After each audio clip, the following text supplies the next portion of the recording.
कि रिश्ते क्या होते हैं और रिश्ते का धोखा क्या होता है, रिश्तों के लिए क्या से क्या नहीं करता आदमी, और वही रिश्ते बाद में चल के कैसे हो जाते हैं।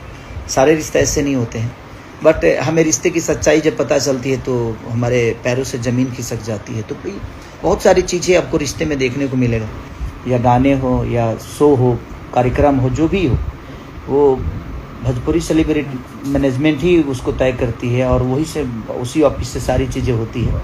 तो कोई कुछ भी कहे, कैसे भी कहे, आप किसी की भी बात मत मानिए, आप डायरेक्ट भोजपुरी सेलिब्रिटी मैनेजमेंट को कॉल करिए, आपकी सारी चीज़ें दुविधा दूर हो जाएगी।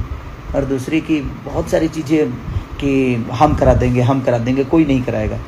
करेगा तो भोजपुरी सेलिब्रिटी मैनेजमेंट ही करेगा, इसके अलावा कोई ना कार्यक्रम कर पाएगा और ना ही एडवर्टाइज़ कर पाएगा और ना ही गाने मिल पाएंगे किसी को भी। तो आप कोशिश करिए कि आप भोजपुरी सेलिब्रिटी मैनेजमेंट को ही संपर्क करिए, ताकि आपको 10 जगह दौड़ना ना पड़े, 10 जगह की बातों